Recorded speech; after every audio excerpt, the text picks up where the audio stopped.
Assalamualaikum warahmatullahi wabarakatuh.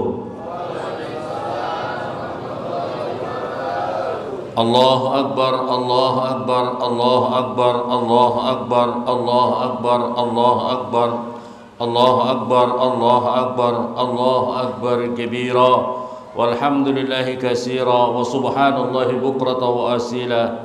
La ilaha illallah wahdahu la ilaha illallah wahdahu wa nasra 'abdahu 'azza jundahu wa hazzama al-ahzaba wahdahu. La ilaha illallah wallahu akbar, Allahu akbar walillahil hamd. Alhamdulillahilladzi ja'ala al-yawm 'iidan li'ibadihi al-mu'minin wa khatama bihi shahra as-siyam al-mukhlisin. Asyhadu an la ilaha illallah wahdahu la syarika lah wa asyhadu anna Muhammadan 'abduhu rasuluh. Allahumma salli wa sallim ala sayyidina Muhammadil Fatih lima al khatim lima saqa nasiril haqq bil haqq wal hadi ila siratal mustaqim wa ala alihi wa sahbihi haqqa qadrihi wa miqdaril azim. Usikum wa nafsi bi taqwallahi wa ta'atihi la'allakum tuflihun. Wa qala Allah ta'ala fi kitabil aziz, a'udzu billahi minasy syaithanir rajim. Ya ayyuhalladzina amanu kutiba 'alaikumus syiyam kama kutiba 'alal ladzina min qablikum la'allakum tattaqun. Amma ba'du, ma'asyiral muslimin jamaah Idul Fitri yang dimuliakan oleh Allah Subhanahu wa taala. Tiada ungkapan yang lebih tepat untuk kita ucapkan, yang kita panjatkan di hari ini, di pagi ini kepada Allah Subhanahu wa taala, kecuali rasa syukur yang tiada terhingga, karena dengan rahmat, karunia dan hidayahnya jualah kita dapat berkumpul di pagi ini, di tempat ini yang mubarakah ini, dalam rangka salat Idul Fitri dalam keadaan sehat walafiat. Allahu Akbar, Allahu Akbar, Allahu Akbar walillahil hamd. Semoga Allah berkenan mensucikan hati kita, jiwa raga kita dan harta kita dari berbagai noda-noda hitam dan kemaksiatan. Semoga Allah berkenan mengembalikan jiwa dan raga kita kembali suci dan fitrah, dan semakin meningkat menuju kepada ahsana taqwim, sebaik-baiknya ciptaan Allah zahiran wa batinan. Inna akramakum indallahi atqakum. Sesungguhnya yang lebih mulia di antara kalian di sisi Allah adalah orang yang lebih bertakwa kepada Allah Subhanahu wa taala. Wa qala ta'ala, faqim wajhaka lid-dini hanifan fitratallahi alladzi fatara an-nasa 'alaiha la tabdila li khalqillah dzalika ad-dinul qayyim walakinna aksaran nasi la ya'lamun. Maka hadapkanlah wajahmu kepada agama Islam yang lurus, fitrah, yang fitrah ini kepada Allah hanifan fitratallah, yaitu fitrahnya Allah yang telah menciptakan manusia menurut fitrah, tiada perubahan pada fitrah Allah. Itulah agama yang lurus, akan tetapi kebanyakan manusia tiada mengetahuinya. Ma'asyiral muslimin, fitrah Islam adalah suci dari kekufuran, kemusyrikan, suci daripada dosa-dosa dan kemaksiatan, suci daripada sikap khianat, curang dan kemunafikan, suci daripada iri hati, dendam, takabur dan berbagai macam sifat-sifat sifat mazmumah yang ada di dalam diri kita. Oleh karena itu, ma'asyiral muslimin, dengan menjalankan puasa dan menjalankan Idul Fitri ini, yang diharapkan kita kembali kepada fitrah dan suci kembali, yaitu siap untuk menjalankan perintah-perintah Allah, menjauhi seluruh larangan-larangan Allah Subhanahu wa taala. Dan indikator daripada keberhasilan menjalankan puasa hadirin yang dimuliakan oleh Allah Subhanahu wa taala adalah bahwa diri kita salah satu indikatornya adalah semakin peningkatan kualitas takwa kita kepada Allah, dan akhlakul karimah kita semakin baik, akhlak kita kepada Allah, orang tua dan kepada lingkungan kita. Ma'asyiral muslimin, di dalam hadis Nabi yang artinya, yang qala Nabi, man lam yada' qala zur wal amal bih falaysa 'indallahi hajah min ayyada'a ta'ama wa sarabahu. Barang siapa Allah sekali-kali tidak membutuhkan seseorang yang dia meninggalkan haus dan lapar, tetapi dirinya masih suka melakukan berbagai macam kejahatan lewat mulutnya maupun tangannya. Oleh karena itu, ma'asyiral muslimin yang dimuliakan oleh Allah Subhanahu wa taala, masyarakat yang fitrah inilah yang sangat-sangat diharapkan muncul wujud di dalam kehidupan diri kita, keluarga kita, dan lingkungan kita. Sebab ketika hal ini tidak terjadi, maka yang terjadi di tengah-tengah kehidupan kita yang terjadi adalah ketidaknyamanan, gesekan, sikut-sikutan antara satu dan yang lainnya. Ma'asyiral muslimin yang dimuliakan oleh Allah, itulah hakikatnya muslim. Siapa orang muslim hadirin? Al-muslim man salimal muslimuna min lisani wa yadihi. Siapa sih orang Islam? Orang muslim itu hakikatnya adalah muslim yang lain selamat dari kejahatan mulut dan tangannya. Tetapi hadirin yang dimuliakan Allah, inilah yang terjadi di tengah fenomena yang terjadi di tengah masyarakat kita ini. Menurut Densus 88 itu saat ini database yang ada adalah ada 2006 teroris, dan yang 2000 ini adalah orang Islam yang takfiri, kaum takfiri yang suka mengkafirkan sesama muslim. Masya Allah, ini ironis. Kalau zaman Rasulullah perjuangannya adalah bagaimana orang yang belum menemukan hidayah bisa masuk Islam, tapi sekarang ini banyak orang-orang Islam yang cuma punya faham yang justru mengkafirkan sesama muslim, bahkan menghukumi darahnya sama muslim itu halal. Naudzubillah subhanallah. Ini harus dihindari. Kita harus dihindari kepada diri kita, keluarga kita, anak-anak kita suruh ngaji, suruh belajar sama ulama. Sebab ketika dia belajar tanpa guru, maka dia bisa sesat dan menyesatkan. Ma'asyiral muslimin yang dimuliakan oleh Allah, di dalam keterangan hadis Nabi, barang siapa ada seseorang yang mengatakan ya kafir, wahai kamu kafir, kalau hukum itu tidak jatuh, maka kata Rasulullah, maka hukum itu pasti akan jatuh di antara keduanya. Kalau yang dihukumnya betul kafir, maka akan kafir. Jika memang tidak, maka hukum itu kembali kepada yang menghukuminya. Artinya bisa dipahami hadis ini. Barang siapa menghukumi kafir, barang siapa menghukumi kamu ahli neraka, barang siapa kamu mengatakan musyrik, barang siapa mengatakan dalah-dalahnya, padahal dia tidak menurut Allah, maka hukum itu otomatis kembali kepada yang menghukuminya. Hati-hati ma'asyiral muslimin. Yang dalam hadis Nabi, di dalam keterangan yang lain diterangkan, man qala la ilaha illallah, barang siapa suruh ucapkan la ilaha illallah, usima dawuhu wa maluhu wa irduh, barang siapa suruh ucapkan la ilaha illallah, wajib dijaga 3 hal. Pertama, darahnya, kedua, harta bendanya, yang ketiga adalah martabat atau harga dirinya. Inilah yang terjadi, yang harus kita jaga ma'asyiral muslimin. Dan wujud daripada orang-orang yang berhasil menjalankan puasa kembali kepada fitrahnya adalah dirinya mempunyai rasa kasih sayang, cinta dan kasih sayang kepada sesama muslim yang lain khususnya. Waqala Nabi sallallahu alaihi wasallam, la yu'minu ahadukum hatta yuhibba li akhihi ma yuhibba li nafsihi, rawahu al-Bukhari wa Muslim. Tidaklah sempurna iman seseorang hatta yuhibba li akhihi, sehingga dirinya mencintai sesama saudaranya yaitu sama muslim, ma yuhibba li nafsihi, sebagaimana apa yang dicintai pada dirinya sendiri. Wa Nabi Hurairah radhiyallahu anhu, an Nabi alaihi salatu wasallam, la tadkhulul jannah hatta tu'minu wa la tu'minu hatta tahabu, awala adullukum ala syai'in idza fa'altum tahabbtum afsus salam bainakum, rawahu Muslim.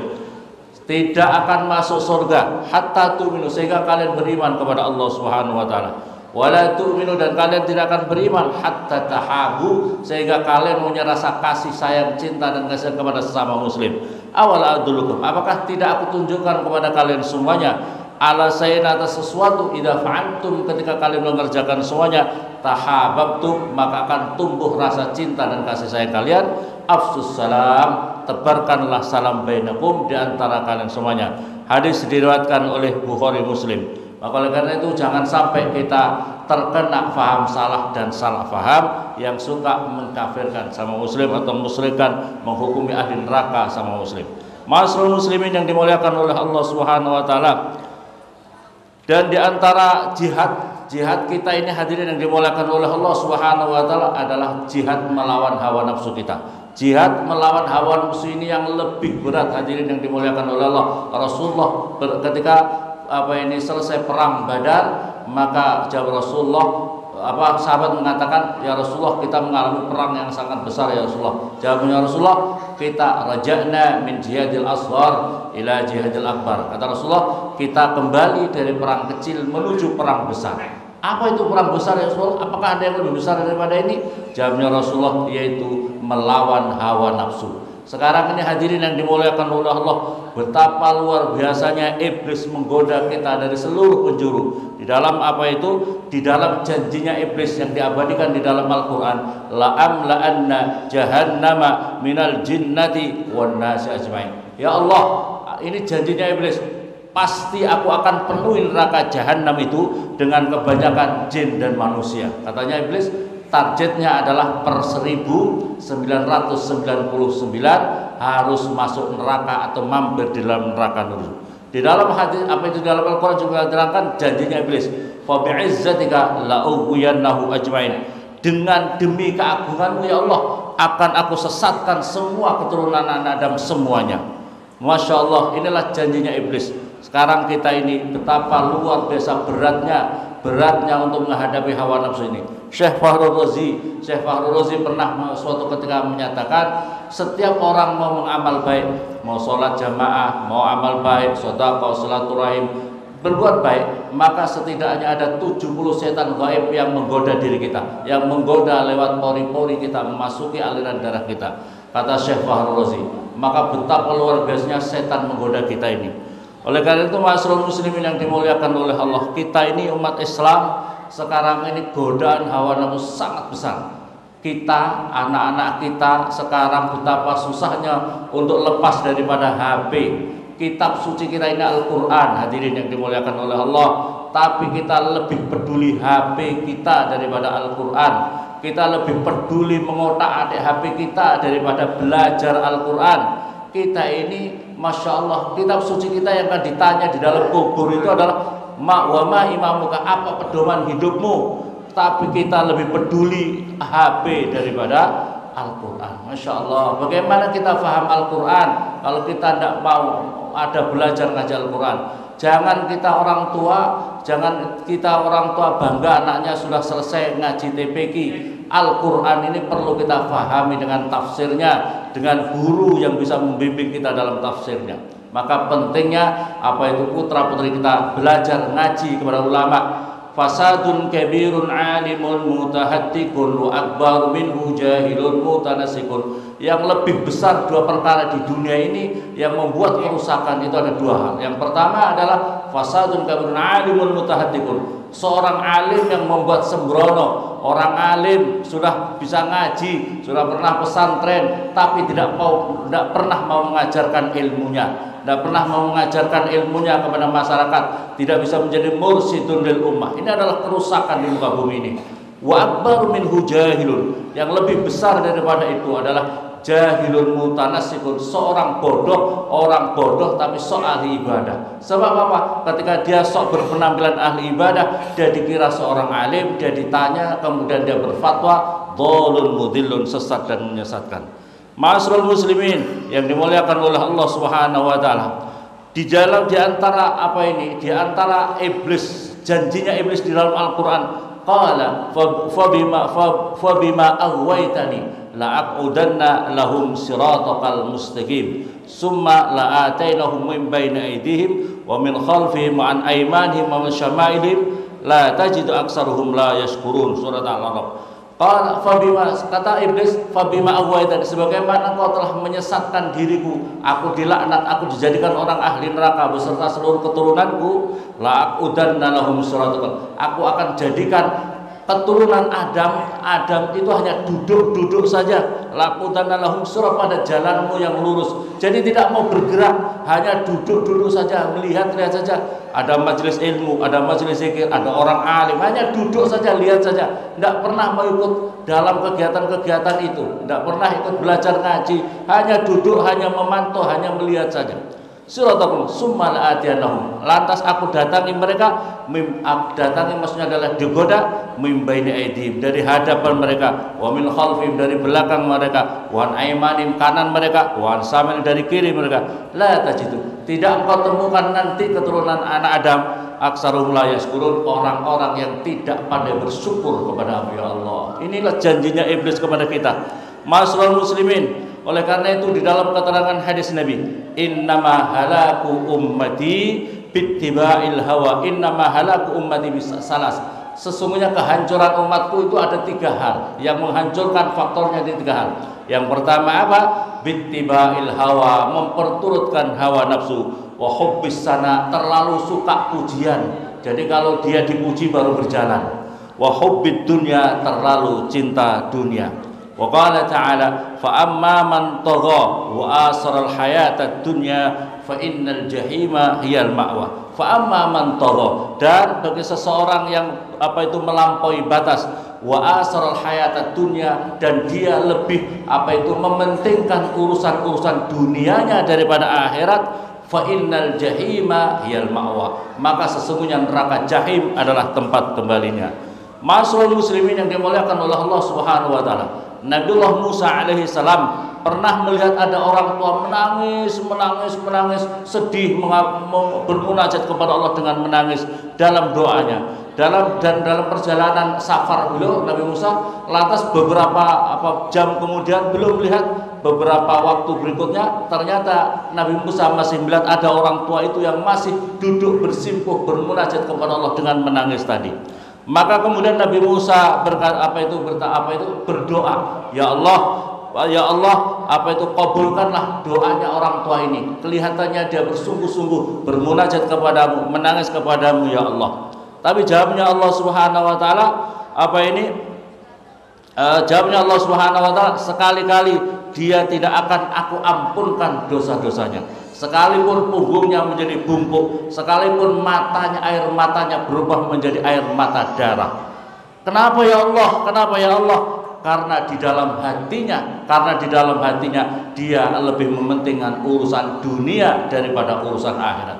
Ma'asyiral muslimin yang dimuliakan oleh Allah. Jadi ini indikator kenapa doa-doa kita ada dikabul oleh Allah, karena motivasi gerak dan pikiran kita itu adalah dunia, hanya fulus, bukan lillahi ta'ala. Maka tidak diterima oleh Allah Subhanahu wa taala. Dalam majelis Syekh Ja'far Shadiq, ada seseorang yang bernama Abu Ya'fur. Ya Syekh, saya ini begitu diceritakan tentang bahayanya hubbud dunya, terlalu cinta dunia. Saya ini pekerja keras ya Syekh, tetapi saya bekerja keras karena saya harus memikirkan memikirkan anak-anak kami yang untuk bagaimana dirinya bisa untuk sekolah mereka, untuk pendidikan mereka, untuk ngaji mereka, dan memikirkan bagaimana kami untuk bisa ibadah seperti ibadah haji, ibadah dan sebagainya. Kami juga memikirkan hal-hal yang sabilillah, pembangunan masjid, pondok pesantren dan sebagainya. Apakah ketika kami bekerja sungguh-sungguh ini termasuk orang-orang yang hubbud dunya yang akan ditolak doa kita kepada Allah Subhanahu wa taala? Jawabnya Syekh Ja'far Shadiq, bal huwa minal akhirah. Dia termasuk minal akhirah. Itu adalah orang-orang yang motivasinya seperti itu, bukan bagian daripada dunia tapi bagian dari akhirat. Kita boleh bekerja sungguh-sungguh ya. Kita boleh bekerja dengan sungguh-sungguh, tapi kita harus berniat di dalam usaha-usaha kita sisihkan untuk jalan Allah Subhanahu wa taala. Sebab kalau kita sisihkan di jalan Allah, Allah akan menolong usaha-usaha kita. Karena di dalam intansurullah yansurkum, jika kamu meniat menolong agama Allah, kamu pasti akan ditolong oleh Allah Subhanahu wa taala. Ma'asyiral muslimin yang dimuliakan oleh Allah Subhanahu wa taala, tanda kesuksesan seseorang di hari raya fitri ini adalah manakala dirinya mampu menjaga nilai-nilai Ramadan sampai akhir hayatnya. Inilah persiapan mudik yang sesungguhnya. Kalau kita bekerja bertahun-tahun untuk persiapan mudik di kampung kelahiran kita, itu adalah mudik kecil dan waktunya sangat terbatas. Namun jika kita mudik setelah kematian, itulah yang namanya mudik yang sesungguhnya. Imam Ali Zainal Abidin, cucunya Rasulullah SAW, mengatakan ada tiga waktu yang sangat menakutkan bagi kita. Yang pertama adalah saat berjumpa dengan malaikat maut, kita akan dicabut nyawa kita semuanya ini. Yang kedua adalah saat bangun daripada alam kubur, setelah dibangunkan di alam kubur, kita bertemu dengan mungkar dan nakir. Yang berikutnya lagi saat berdiri di pengadilan Allah Subhanahu wa taala di hari kiamat nanti. Apakah kita ke surga ataukah ke neraka? Inilah tiga perjumpaan yang sangat mengkhawatirkan buat kita, yang harusnya kita perhatikan betul-betul. Masalah terminal mudik yang pertama adalah kematian. Di situ mayat kalau dihadapkan kepada keluarganya, ia berkata, demi Allah, dahulu aku sangat mengumpulkan kamu dengan rakus dan pelit. Sekarang apa yang kau bisa buat yang berikan kepadaku ketika aku sudah mati ini? Maka hartanya menjawab, khudh minni kafanak. Ambillah daripada berbagai macam kesusahanmu itu dariku, harta benda yang kau kumpulkan adalah kain kafanmu. Yang lain semuanya harus kau tinggalkan.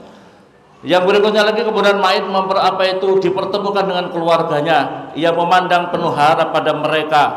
Wallahi, dahulu aku sangat mencintai kalian dan memelihara kalian dengan susah payah. Apa yang kamu bisa berikan kepadaku? Mereka akan menjawab, kami akan mengantarkan jenazahmu sampai ke liang lahat, kemudian aku tinggalkan.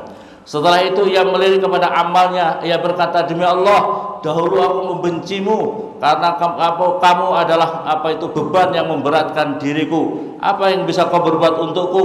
Karena aku di dunia harus sholat, harus ibadah, harus sedekah dan lain sebagainya. Maka amalnya berkata, aku akan menjadi sahabatmu dalam kuburmu sampai hari kiamat nanti.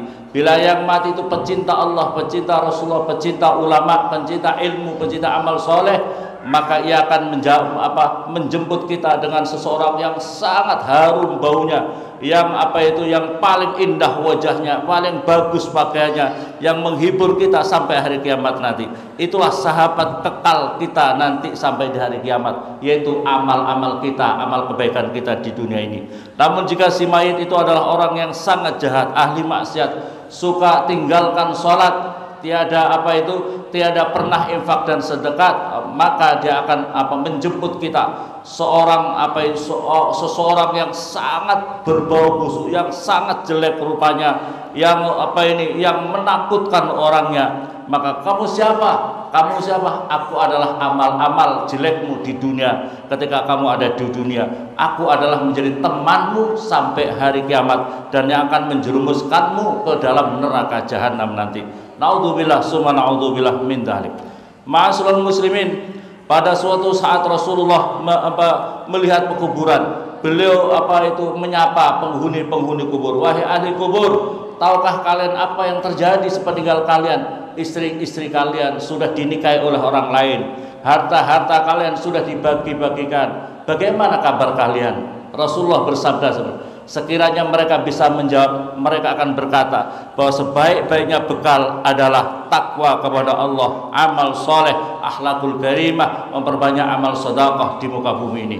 Ma'asyiral muslimin, qala al-faqih Abdul Lais As-Samarqandi, man arada yanju min azabil qabri fa'alahi ayyulazima arba'ata asyar. Beliau mengatakan, kalau seseorang ingin selamat daripada siksaan kubur, maka dirinya harus merajinkan 4 perkara dan menjauhi 4 perkara. Yang pertama, fa'amal ladzi yalzamu ayyulazima, yaitu yang pertama fal muhafadzah 'ala shalat, yaitu menjaga salat, was shadaqah, wa qiraatul Quran, wa qasratit tasbih, wa dzikr, fa innaha tudil qabr wa tawsi'atih. Karena sesungguhnya amal-amal itu yang akan menjadikan cahaya benderang di alam kubur nanti dan yang akan meluaskan kubur nanti. Adapun perkara yang harus dijauhinya adalah jangan sampai kita bersifat al-kadzib wal khiyanat wan namimah dan menjaga daripada najisnya kencing. Ma'asyiral muslimin, di dalam keterangan hadis istazhu anil baul fa inna kasratal qabr atau fa inna adzabal qabr minhu. Hati-hatilah kamu, bersihkanlah daripada kencing kamu, najisnya kencing kamu, karena sesungguhnya banyak orang disiksa di alam kubur karena dirinya tidak menjaga masalah najisnya kencing. Ma'asyiral muslimin, hati-hati. Oleh karena itu seperti kamar mandi, dari kamar mandi sebaiknya harus ada sendal. So kalau tidak ada sendal, lantai itu masih najis dan ketika dia keluar kakinya masih tergenang daripada genangan najis itu. Harus hati-hati pakai sendal. Kalau umpamanya enggak, harus ada penetralisir air yang lebih daripada 2 kulah atau lebih daripada 200 liter, sehingga kalau dari kamar mandi menginjak dari tempat itu suci. Tapi kalau di rumah itu yang harus hati-hati, harus ada sendalnya. Karena atau kalau kita buang air kecil, hati-hati jangan sampai terpecik kepada anggota badan atau pakaian kita. Sebab syarat sah sholat kita itu harus suci badan, tempat, dan pakaian kita. Kalau pakaian kita ada percikan najis, kita sholat, kita ibadah seolah-olah kita yakin ibadah kita diterima, tapi ternyata tidak diterima. Rasulullah pernah melewati kuburan, ternyata di kuburan itu disiksa. Rasulullah kemudian berdoa untuk mendoakan. Ditanya, ya Rasulullah, kenapa? Karena orang ini disiksa. Kenapa disiksa? Karena dia tidak memperhatikan najisnya kencing. Dan ma'asyiral muslimin, mungkin di akhir-akhir khutbah saya ingin menyampaikan, kita berada di Papua, mari kita memperbanyak zikir kepada Allah. Minimal membaca ayat kursi, 7 kali pagi dan sore, niat untuk tahassul, untuk niatnya, ya Allah, setelah baca ayat kursi, ya Allah, semoga lindungi kami, keluarga kami, dan seluruh anugerah yang diberikan kepada kami, nikmat-nikmat, supaya dilindungi oleh Allah. Ini adalah ayat kursi untuk sifatnya tahassun, perlindungan diri. Kita di Papua, semoga Allah Subhanahu wa taala melindungi kita, keluarga kita. Papua ini dari berbagai potensi kejahatan jin, setan, manusia, dan yang merorong kedaulatan negara kesatuan Republik Indonesia. Perbanyak baca ayat kursi. Kalau punya amalan-amalan sholawat, kalau punya amalan-amalan hizib, diamalkan untuk sebanyak-banyaknya dan seikhlas-ikhlasnya. Qala Al-Habib Abdullah bin Ali Al-Haddad, Al-Habib Abdullah bin Ali menyatakan, la tasduhud dama'at li rahilir Ramadan. Janganlah engkau tumpahkan air mata kalian karena keberangkatan bulan suci Ramadan. Fa Ramadan sayaudu, Ramadan akan datang nanti pada tahun yang akan datang. Walakin uskumid dama'at, tetapi bersedihlah kamu, menangislah kamu, uskumid dama'at khasyatan, menakutkan ayyauda Ramadan akan datang, wa anta rahil, tetapi kamu sudah meninggalkan dunia ini, sudah dikuburkan nanti. Ma'asyiral muslimin, semoga bermanfaat untuk kita semuanya. A'udzubillahi minasyaitonir rajim. Wasari'u ila maghfiratin min rabbikum wa jannatin 'arduhas samawati wal ard, 'iddat lil muttaqin. Barakallahu li wa lakum fil Qur'anil 'azim wa nafa'ani wa iyyakum bima fihi minal ayati wa dzikril hakim. Taqabbal minni wa minkum tilawatahu innahu was samiul 'alim. Fastaghfiruh innahu wal ghafurur rahim. Allah